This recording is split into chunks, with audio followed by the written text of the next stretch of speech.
Pati auti kobika na tuberculose multirésistante, sima ya sanza tukumi bale ya bomeli bakisi, bakomprime na zomi libwa na mokolo. Atalisi lolenge nini bokono yango ebandaki ye. Nazo perdre foi. Na constaté tout.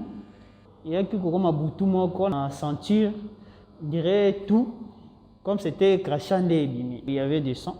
Ba peme comme ça la ngai.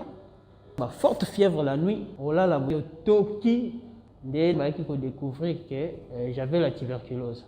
Mon métier résistant. Ndé na bandaki traitement. C'était au moins pour 20 mois.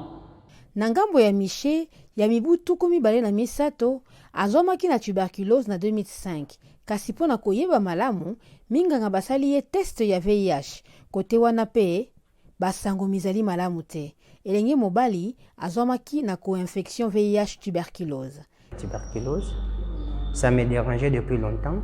Le VIH, je ne le savais pas, mais je prenais les médicaments. En étant ignorant, le roi Nazaki est un enfant où abela trop. C'est comme ça, c'est ma vie, prendre les médicaments.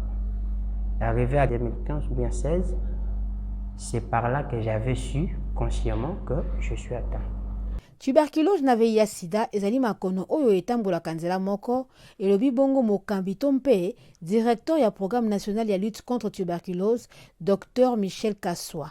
Tango mwana botami na environnement neti ya biso ya Congo, so akokisi mibu motoba a commis déjà kokoma en contact na bato a kozwa microbe o ya tuberculose mais kasi a kozala maladie te plus azali ko pusana tango a kozwa ba situation ya mabe côté santé tuberculose wana ezaki ya kolala eko lamuka kati na ye ya mibale soki mutu aye aza na tuberculose te mais kasi aza na sida comme ba défense na ye ya nzoto ezali ya kolemba akutani pamba na moto azali kokosola azali porteur ya tuberculose aza na facilité bongo ya kosala nini ya kozwa maladie ya tuberculose.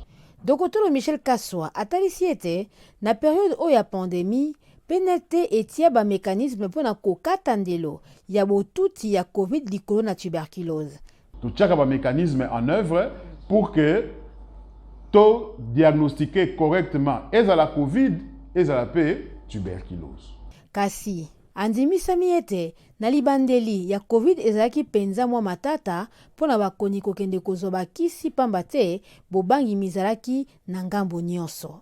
Tango to comparer ba résultat na biso ya premier semestre 2020 na oyo ya 2019 to constater que ba nombre de cas est diminué à qui?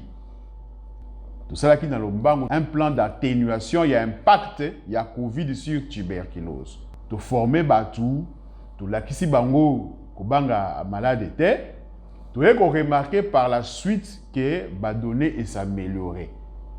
Pour la 2020, PNLT ezwaki 202 145 cas ya tuberculose, kati na yango batu 200 000 wana 77 basalaki test ya VIH.